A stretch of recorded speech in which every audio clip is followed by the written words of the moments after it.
तो hello everyone, मेरा नाम ब्रिजेश मौर्य। आपका स्वागत है टॉपिक एंड टिप चैनल पे। आज हम पढ़ेंगे लेसन 15 ऑफ कंपनी लॉ। ठीक है, जिसमें जो टाइटल है board constitution and it's power. So please start करते हैं।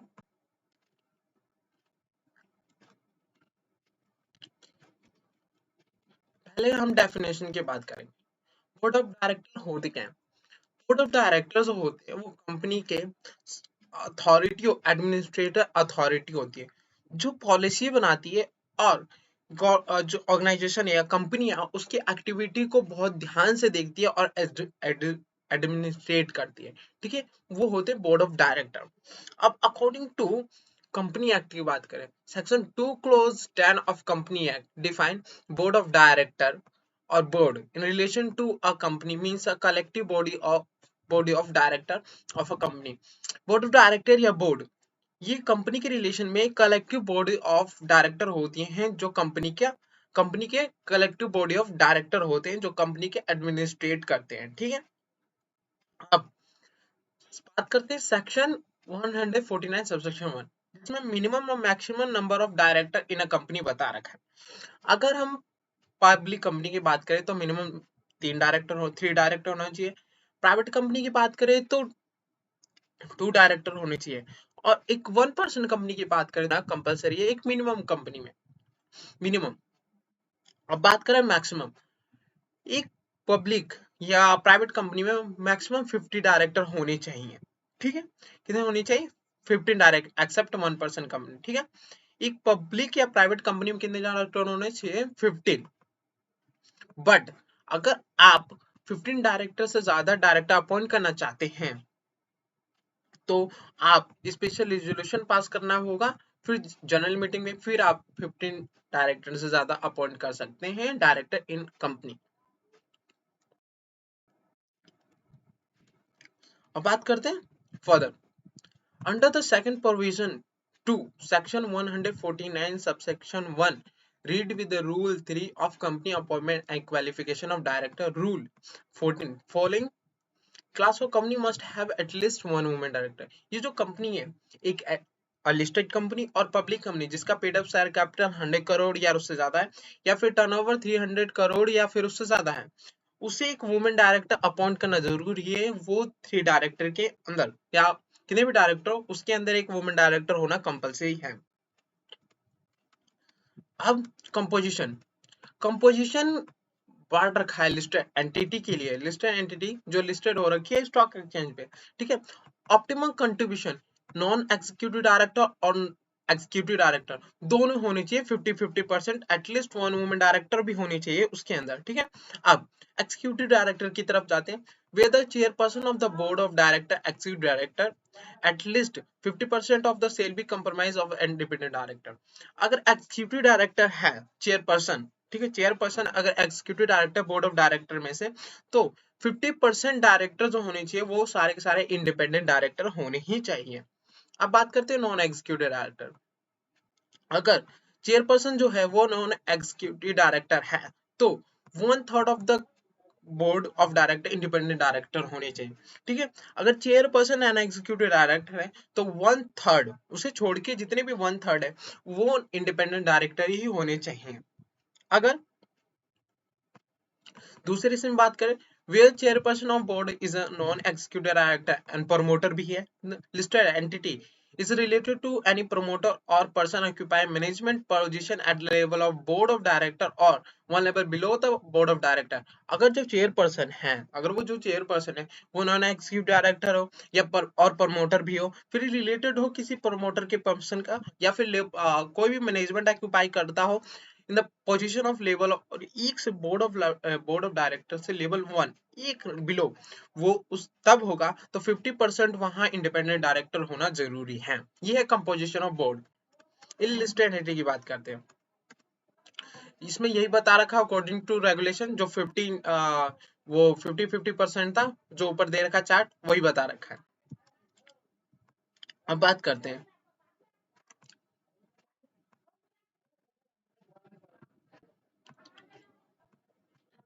no listed entity shall appoint a person continue the directorship of any person non-executive director who has attained the age of 75 year unless a special reason is passed। ठीक है, अगर कोई भी director जो listed entity का है, अगर कोई भी डायरेक्टर अपॉइंट करा जा रहा है या फिर वो कंटिन्यू कर रहा है अपनी डायरेक्टरशिप, जब भी वो 75 ईयर का हो गया तो उसके लिए हमें स्पेशल रेजोल्यूशन पास करवाना पड़ेगा, तब जाके वो डायरेक्टर अपॉइंट करा जाएगा एज अ डायरेक्टर, या फिर वो अपनी कंटिन्यूटी कर सकता है डायरेक्टरशिप।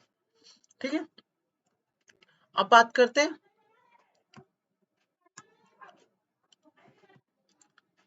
अब बात करते हैं सेक्शन 165। इसमें नंबर ऑफ डायरेक्टरशिप, डायरेक्टरशिप का मतलब होता है कि कितने डायरेक्ट एक डायरेक्टर कितनी कंपनियों में डायरेक्टरशिप की तरह डायरेक्टर अपॉइंट हो सकता है। ठीक है, maximum number of directorship include any alternative director. Alternative director क्या होते हैं ये आगे चल के बताएंगे। सिंपल तरीके से बता दूं तो अल्टरनेटिव डायरेक्टर वही होते हैं जो एक अल्टरनेट एक किसी प्रोविज किसी मुसीबत के लिए हमने उसे अपॉइंट कर रखा है कि वो उसे अपॉइंट करेंगे, वो अल्टरनेट डायरेक्टर होते हैं। ठीक है, अल्टरनेट डायरेक्टर से अ पर्सन होल्ड 20। एक डायरेक्टर जो होता है वो मैक्सिमम 20 कंपनियों में काम कर सकता है एज अ डायरेक्टर। कितने? 20। इसका मतलब 20 डायरेक्टरशिप होल्ड कर सकता है maximum. But at the same level a person cannot be a director more than 10 companies। अगर हम बात करें मिक्सर बना दे, लिस्टेड एंटिटी की बना दे, फिर से पब्लिक कंपनी की बना दे, प्राइवेट कंपनी की बना दे, तो वो डायरेक्टर जो होता है 20 डायरेक्टर 20 डायरेक्टरशिप होल्ड कर सकता है। मगर अब केवल बात करें पब्लिक कंपनी के तो उसकी केवल पब्लिक कंपनी 10 पब्लिक कंपनी में ही 10 पब्लिक कंपनी ही में ही वो अपॉइंट हो सकता है एज अ डायरेक्टर। ठीक है, अब alternate director shall also be included बता दिया। While calculating the total limit of director 20 specific above। अब further the member of company may special pass resolution by lesser number of company in which director of company may be director। Section 105 the provision for maximum number of directors if this person can hold indicate alternative director 20 companies shall not be applicable to section 8 company। जो section 8 company है, section 8 company है, उसमें जो को अगर appoint करा जा रहा है तो वो 20 कंपनी से भी ज्यादा 20 डायरेक्टरशिप से भी ज्यादा होल्ड कर सकता है। ये एक्सेप्शन दे रखा है सेक्शन 165 का। ठीक है, अब बात करते हैं, अगर कोई भी person except appointment as a director in confirmation the above mention provision. अगर कोई भी पर्सन, ठीक है, कोई भी डायरेक्टर मान लिए, अगर कोई भी डायरेक्टर एक 10 पब्लिक कंपनी से ज्यादा डायरेक्टरशिप होल्ड करता है या फिर 20 से ज्यादा डायरेक्टरशिप होल्ड करता है, इसका मतलब वो प्रोविजन तो दे रखा है उसका उल्लंघन या कॉन्ट्रवेंशन करता है, तो he will be shall be paid liable penalty 5,000 rupees for each day after the first during which confirmation was continued। उसे 5,000 रुपीज पर डे देना पड़ेगा जब तक वो गलती खत्म नहीं करते। जैसे अगर किसी कंपनी में उसने 21 डायरेक्टरशिप होल्ड करके जब तक वो वन डायरेक्टरशिप कम नहीं कर देता, जब तक वो पेनल्टी देता रहेगा। ठीक है, 5,000 रुपीज पर डे। अब बात करते हैं additional requirement of listed company. Regulation 7A of CBLORD Regulation 2015। The director of listed entity shall comply with the following condition। Listed entity की बात करें तो लिस्टेड एंटिटी तो वो कंपनी लॉ भी फॉलो करती है और सेबी के रूल्स रेगुलेशन भी फॉलो करती है। तो जब अगर लिस्टेड एंटिटी है तो डायरेक्टर अगर अपॉइंट करा जा रहा है किसी लिस्टेड एंटिटी पे तो उसे फॉलोइंग कंडीशन कंप्लाई करने पड़ेंगे। ठीक है, अब वो क्या फॉलो कंडीशन ये देख, a person not to be a director in more than 8 listed entity with effect from the 2019 and in not more than 7 listed entity with effect from the 1st April 2020। अगर बात करें और 2019 जो हमारा बीत गया, तो अगर एक पर्सन जो है वो डायरेक्टरशिप होल्ड कर सकता है नॉट मोर देन 8। ठीक है, not more than 8 listed entity, मतलब एक डायरेक्टर 8 लिस्टेड 8 लिस्टेड एंटिटी से ज्यादा किसी कंपनी में काम नहीं कर सकता था। अब बात कर रहे हैं तो 2020 की जो 1 अप्रैल से स्टार्ट होगा, उसमें अगर कोई डायरेक्टर है तो वो सेवन डायरेक्टरशिप से ज्यादा होल्ड नहीं कर सकता। ठीक है, 1 अप्रैल 2020 से। अब आगे, provide that the person shall not serve as a independent director more than 7 listed entity, और ये भी बताया गया है कि एक इंडिपेंडेंट डायरेक्टर की तरह भी वो 7 कंपनी से ज्यादा, 7 लिस्टेड एंटिटी ज्यादा वर्क नहीं कर सकता। ठीक, any person who is serving as a whole-time director, managing director in any listed entity shall serve as an independent director not more than 3 listed entity। अगर कोई पर्सन या कोई डायरेक्टर वो होल टाइम डायरेक्टर या managing director की तरह किसी listed entity में वर्क कर रहा है, तो वो इंडिपेंडेंट डायरेक्टर की तरह 3 लिस्टेड कंपनी से ज्यादा काम वर्क नहीं कर सकता। ये बताया गया है regulation 17 A of SEBI LORDA regulation 2015 में। पावर ऑफ बोर्ड की बात करते हैं। ठीक है, section 179 subsection 3 read with the rule 8 of company meeting of board and its power rule 2014। board directors shall exercise only by means of resolution passed meeting of the board, namely कोई भी अगर वो पावर है जो उनके पास है, वो कब काम करेगी, जब तक वो रेजोल्यूशन पास नहीं करते मीटिंग में। ठीक है, अब कौन कौन सी पावर है, make calls for on share holder, वो शेयर होल्डर को कॉल करने के लिए कॉल्स कर सकते हैं पे करने के लिए। ठीक है, ऑथराइज टू बाय बैक कर सकते हैं, issue security including debenture whether in और आउटसाइड इंडिया, बोरो कर सकते हैं मनी को, इन्वेस्ट कर सकते हैं, ग्रांट लोन कर सकते हैं, गारंटी दे सकते हैं, फाइनेंशियल स्टेटमेंट पास कर सकते हैं। ठीक है, डाइवर्सिफाई बिजनेस ऑफ कंपनी कर सकते हैं, अप्रूव अमलिगेशन और मर्जर एंड रिकंस्ट्रक्शन कर सकते हैं, टेक ओवर कर सकते हैं, पॉलिटिकल कंट्रीब्यूशन दे सकते हैं। ठीक है, फिर किसी की मैनेजर पर्सन को रिमूव कर सकते हैं, फिर यार इंटरनल ऑडिटर और सेक्रेटरी ऑडिटर को अपॉइंट या रिमूव कर सकते हैं। ये होता है बोर्ड ऑफ डायरेक्टर के क्या दे रखा है, power. Power of board of director section 179, ठीक है, ऑफ कंपनी एक्ट 2013। अब आगे चलते हैं, restricting power on the board of director, board. ठीक है, सेक्शन 180 जो बताया गया है कि the can exercise following power only with the consent of the company by passing special resolution. ये जो पावर दे रखी है नीचे, ठीक है, वो कभी काम करेगा जब कंसेंट मिल जाए कंपनी की by the passing special resolution. ठीक है, अब वो कौन कौन सी है, अगर टू सेल और lease otherwise dispose of whole और substantial whole of the undertaking of the company, कोई भी अंडरटेकिंग है, ठीक है, या वो थोड़ा सा दे रहे या फिर ज्यादा दे रहे, सेल कर रहे या लीज कर रहे या डिस्पोज कर रहे, ठीक है, किसी और को, तो उस टाइम उसे पास करवाना पड़ेगा स्पेशल रेजोल्यूशन। अगर वो इन्वेस्ट कर रहा है otherwise trust security the amount of composition receive as a result for any merger application, या वो इन्वेस्ट कर रहा है ट्रस्ट सिक्योरिटी को छोड़ के, तब भी उसे स्पेशल रेजोल्यूशन पास करवाना होगा। फिर बोरो मनी कर रहा है, exceed the aggregate of the paid share capital freezer and security premium apart temporary role from the companies banker in order कॉस्ट ऑफ बिजनेस। बोरो मनी कर रहा है, ठीक है, किसी से मनी बोरो कर रहा है अपनी exceeding paid up share capital, free use of security, premium account, इन तीनों को जोड़ के इनसे ज्यादा वो कम बोरो कर रहा है मनी, तो उसे स्पेशल रेजोल्यूशन पास करवाना ही पड़ेगा। अब रेमिट और give a time for repayment of any debt और ड्यू फ्रॉम डायरेक्टर, कोई भी डेट है, ठीक है, उसे आगे कर रहा है या खत्म कर रहा है, ठीक है, रिपेमेंट करने के लिए, तो उसे भी स्पेशल रेजोल्यूशन पास करवाना पड़ेगा, तभी जाके वो पास होगा। ठीक है, वो पावर उसके पास आएगी। अब बात करते हैं contribution to charitable fund. Section 181 of company act 2000 बताता है कि चैरिटेबल को हम कितना कंट्रीब्यूशन दे सकते हैं, लोग डोनेट करते हैं ना, वैसे ये कंट्रीब्यूशन कितना दे सकते हैं। Prior permission of a company general meeting is required if such contribution in case any amount aggregate of which in any financial year exceeding 5% of its average net profit for 3 immediately preceding financial year। इसमें क्या बोला है कि the power of making contribution to bona fide contribution and fund is available with the board subject to certain limit। Limit दे रखी है कि अगर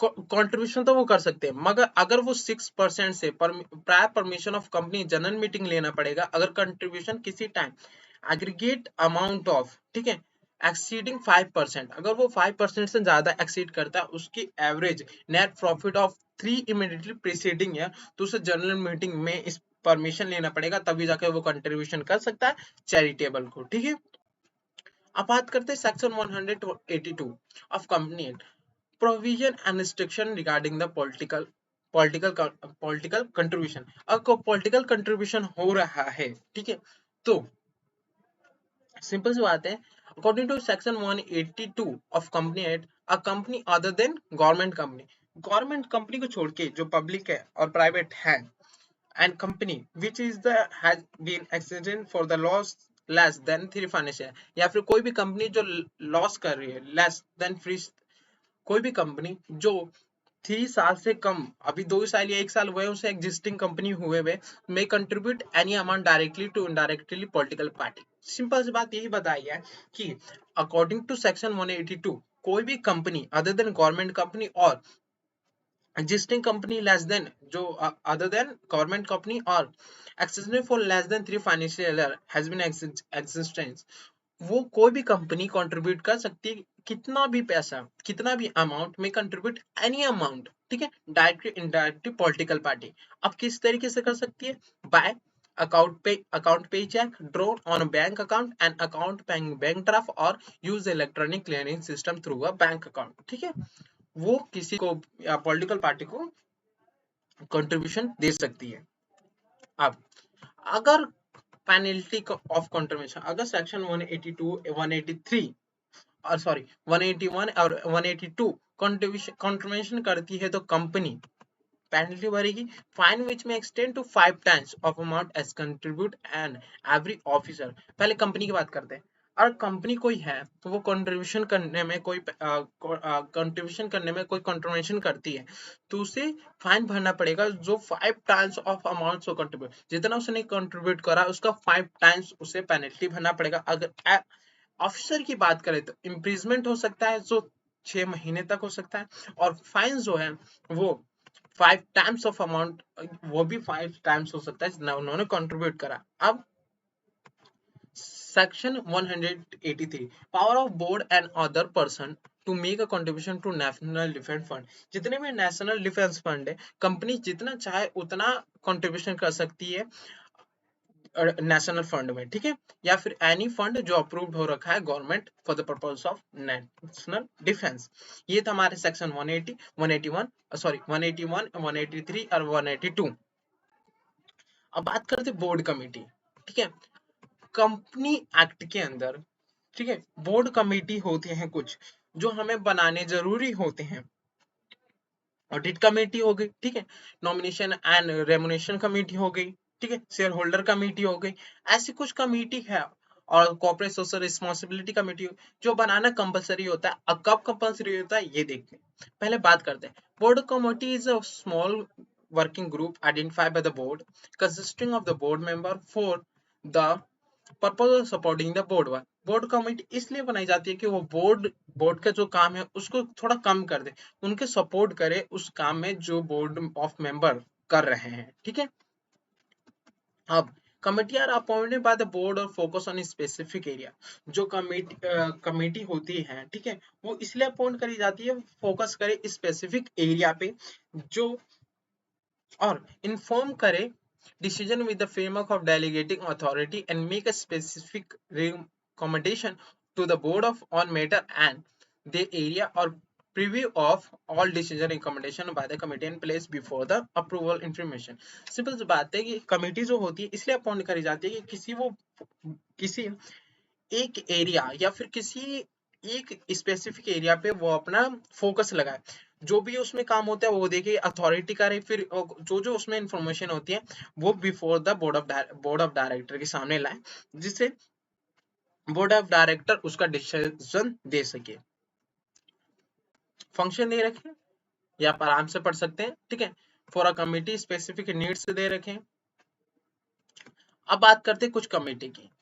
mandatory committee under the company act कितनी कमेटी है? पहला ऑडिट कमेटी, दूसरा nomination remuneration committee, stakeholder relationship committee और कॉर्पोरेट सोशल रिस्पॉन्सिबिलिटी कमेटी। बात करते हैं ऑडिट कमेटी की। Audit committee is one of the main pillar of a corporate governance mechanism in any company. The committee is charged with the principal oversight of financial reporting disclosure aimed to enhance the confidence and integrity of the company, financial reporting, internal control procedure of risk management system। Simple सी बात है, audit committee जो होती है, हमें नाम से ही पता चला ऑडिट, जो फाइनेंशियल रिपोर्टिंग, फाइनेंशियल स्टेटमेंट को ऑडिट देखने के लिए कि वो सही है कि नहीं और सही फॉलो हो रहा है कि नहीं, उस चीज को देखने के लिए कमेटी बनाई जाती है। ठीक है। अब constitution of committee, according to section 177 subsection 1 of company act, govern किससे होती है, गवर्न कैसे होती है, सेक्शन 177 से of company act 2030 audit committee govern होती है।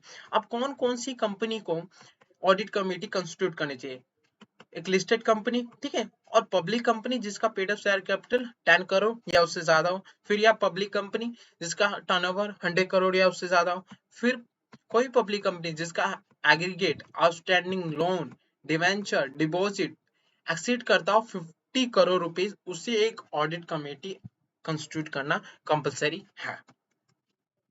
अब कौन सी कंपनी है जिन्हें, जो अगर उनका वो लिस्टेड कंपनी है या फिर पब्लिक कंपनी जिसका paid up share capital 10 crore या टर्नओवर 100 करोड़ या आउटस्टैंडिंग लाइबिलिटी बोरिंग जो है 50 करोड़, तब भी होने के बाद भी वो अपॉइंट नहीं करेगी या वो कंस्टिट्यूट नहीं करेगी ऑडिट कमेटी, वो कंपनी है joint venture committee, joint venture only on subsidy और डोरमेंट कंपनी अपॉइंट कंस्टिट्यूट नहीं करेगी कभी भी audit committee. Composition of audit committee, जितने भी कमेटी में कंपोजिशन है, कितने बोर्ड ऑफ डायरेक्टर होने चाहिए, ठीक है, सेल बी 3 डायरेक्टर होने चाहिए, ठीक है, मेजोरिटी बीइंग इंडिपेंडेंट, और ज्यादा कितने होने चाहिए, इंडिपेंडेंट डायरेक्टर भी होने चाहिए। अब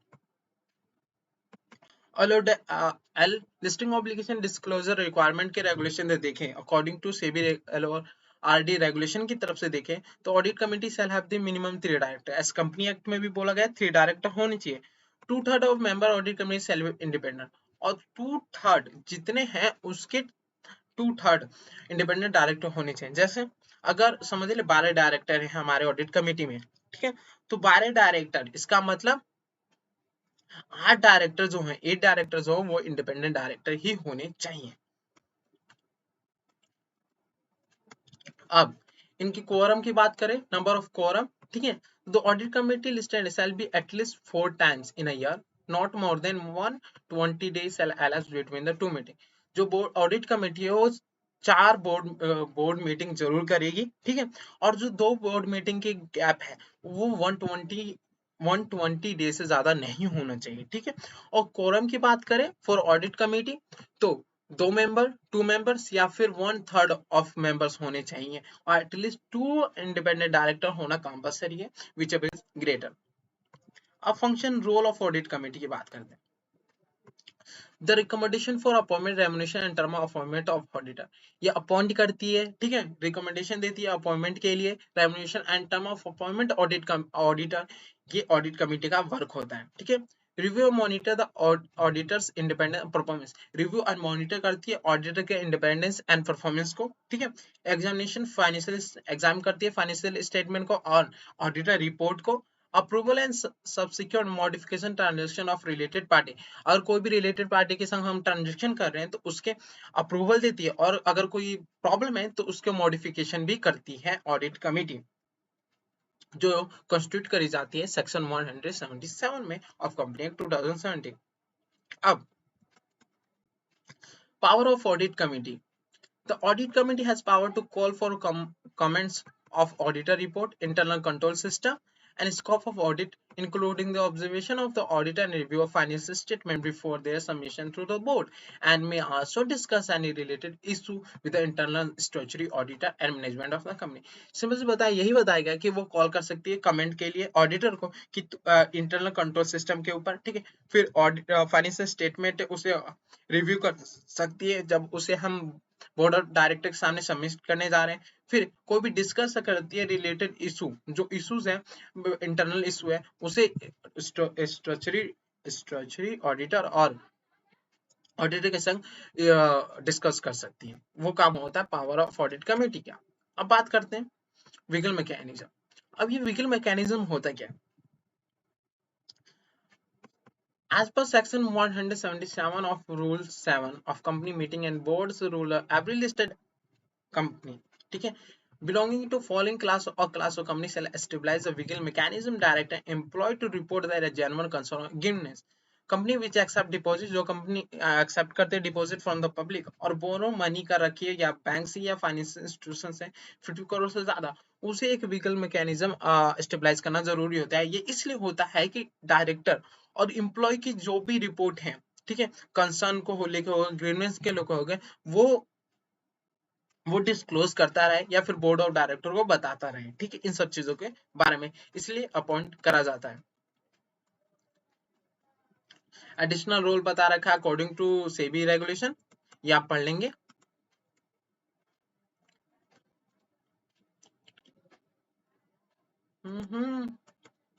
इसमें वही बता रखा है जो हमने ऊपर पढ़ा, ठीक है, अकॉर्डिंग टू रेगुलेशन, बस उनके डिफरेंशिएट करता रहेगा किसमें क्या क्या है, ठीक है। अब बात करते हैं nomination and remuneration committee according to section 78, ठीक है। Nomination remuneration committee help the board of director, किस लिए अपॉइंट करा जाता है, help the board of director in preparation relating to election of member of board of director and handling matter with the scope of responsibility related to condition of employment, remuneration as senior management and management's personal remuneration and incentive scheme। ये इसलिए stabilise करा जाता है nomination and remuneration committee की वो board of director की मदद करे रिलेटेड टू पॉलिसी बनाने में या अपॉइंट करने में बोर्ड ऑफ डायरेक्टर के, ठीक है, कोई भी सीनियर मैनेजमेंट पर्सन हो उसके लिए एम्प्लॉय की रेमुनेशन कितनी होनी चाहिए, कौन कौन सी इंसेंटिव स्कीम होनी चाहिए, उन सी चीजों में बोर्ड ऑफ डायरेक्टर मदद करता है, इसलिए इसे स्टेबलाइज करा जाता है according to section 178 of company act 2013। अब ये भी कौन कौन सी कंपनी को जरूरी है कि वो स्टेबलाइज करे या फिर कंस्टिट्यूट करे नॉमिनेशन या रेमुनेशन कमेटी। पहला, जैसे ऑडिट कमेटी तेरा सेम वैसी है लिस्टेड कंपनी, ठीक है। फिर पब्लिक कंपनी जिसका पेड अप कैपिटल 10 करोड़ या उससे ज्यादा हो, हैविंग टर्नओवर 100 करोड़ से ज्यादा हो, ठीक है। या फिर पब्लिक कंपनी जिसका आउटस्टैंडिंग लोन या डिवेंचर डिपॉजिट 50 करोड़ से ज्यादा हो, उन्हें एक कंस्टिट्यूट करना audit nomination and remuneration committee करना जरूरी है। अब बात करते हैं कंपोजिशन। एटलीस्ट 3 डायरेक्टर होना कंपलसरी है, ठीक है। Director committee shall B non executive director, और जो जितने भी डायरेक्टर हैं वो नॉन एग्जीक्यूटिव डायरेक्टर होना है, ठीक है। और 50% of director shall be independent, और उसमें के 50% डायरेक्टर जो होते हैं वो इंडिपेंडेंट डायरेक्टर होने चाहिए। और अगर in case of special right equity shares है तो 2/3 of nomination and remuneration committee shall be compromise independent. अगर बात आती है लिस्टेड एंटिटी के पास स्पेशल राइट इक्विटी शेयर्स उसने इशू कर रखे हैं, तो 2/3 ऑफ इंडिपेंडेंट डायरेक्टर होने चाहिए। अब बात करते हैं फंक्शन को, और यहाँ दे रखा है फॉर्मिंग पॉलिसी, ठीक है। Composition or remuneration is reasonable substance attract relation remuneration performance remuneration of director key manager person and CM manager involved। ये वर्क होता है या पावर होती है एक नॉमिनेशन या रेमुनेशन कमेटी की। अब अकॉर्डिंग टू सेबी रेगुलेशन यहाँ बता रखा है, रोल दे रखा है, और ये दे रखा है डिफरेंशिएट अकॉर्डिंग टू सेक्शन और रेगुलेशन के बीच। अगर ये पढ़ लेंगे तो आपको जो सेबी मॉड्यूल 6 है, ठीक है, उसमें कुछ आसानी होगी 5th चैप्टर पढ़ने में, इसलिए इसे पढ़ लेंगे तो वो भी कवर हो जाएगा आधा। तो इसमें रेगुलेशन भी आप पढ़ लें, सेम है, बस थोड़े थोड़े अलग है, कोई ज्यादा उसमें चेंजेस नहीं है रेगुलेशन में। अब बात करते हैं stock holder relationship committee. According to Section 178, Subsection 5 of Company Act, provide for constitution of stockholder relationship committee board of the company that has more than 1,000 shareholder, debenture holder, या depositor or any other security holder any time during the financial year is required constitute stockholder relation committee consist of chairperson who is a non-director or other member as may be decided by the board। ठीक है, जहां पर 1000 share holder या debenture holder या depositor holder हो या फिर any other security holder हो, वहां पे एक stakeholder relationship committee constitute करना कंपलसरी है, जहां पर चेयरपर्सन जो है वो नया एग्जीक्यूटिव डायरेक्टर होना चाहिए।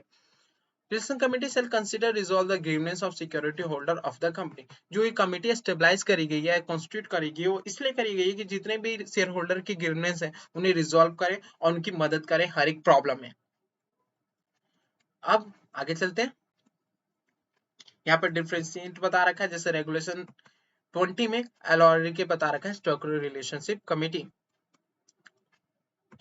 कॉन्ट्रीब्यूशन, अगर सेक्शन 177 और 178 कोई कॉन्ट्रीब्यूशन करता है कंप्लाई करने में, ठीक है, तो एक कंपनी को not less than 1 lakh rupees but maximum to 5 lakh rupees तक की पेनल्टी हो सकती है। और ऑफिसर की बात करें तो उसे इम्प्रिजमेंट हो सकता है जो 1 ईयर तक से हो सकता है। और लेस फाइन जो है वो नॉट लेस देन 25,000 विच में एक्सटेंड टू 1 लाख रुपीज तक जा सकता है कॉन्ट्रीब्यूशन करने में सेक्शन 177 और 178। एडिशनल फाइन दे रखा है, ठीक है, अगर नॉन कंप्लायंस करता है constitution of audit committee 2000 per day, ठीक है, constitution of nomination 2000 per day, stock holder relationship 2000 per day और मैनेजमेंट कमेटी 2000 पर डे। अब रिस्क मैनेजमेंट कमेटी ये अपने कंपनी एक्ट के अंदर नहीं दे रखा है, इसके बारे में कंपनी एक्ट के अंदर नहीं दे रखा, मगर बात करें सेबी रेगुलेशन लिस्टेड एंटिटी के लिए तो regulation 21 board of director top 15 list 500 listed entity determine the basic market capitalization as the end middle process shall constitute a risk management committee. Constitute the risk management committee, majority of the member committee shall consist of member of the board of director and keys of listed entity, 2/3 of risk management shall be compromised same as जैसे जैसे audit committee और nomination and nomination committee थी उनकी भी वैसी जैसे appoint करी जा रही है बोर्ड ऑफ डायरेक्टर, वैसे ही यहाँ पर भी होने चाहिए। ये पूरा कंक्लूजन दे रखा है। अब बात करते हैं corporate social responsibility committee. Corporate social responsibility नाम से ही पता चल रहा है कि हम सोशल रिस्पॉन्सिबिलिटी के लिए ही इस कमेटी को अपॉइंट करते हैं। अब सोशल रिस्पॉन्सिबिलिटी बहुत सारी रिस्पॉन्सिबिलिटी होती है जो हम इस बुक के चैप्टर 7 में पढ़ेंगे, ठीक है, ये कौन कौन सी रिस्पॉन्सिबिलिटी सोशल रिस्पॉन्सिबिलिटी कहलाती है। अब किन किन को social responsibility corporate social responsibility committee constitute करनी चाहिए, पढ़ते हैं। According to section 135 of company act, ठीक है, following classes of company immediately preceding financial year.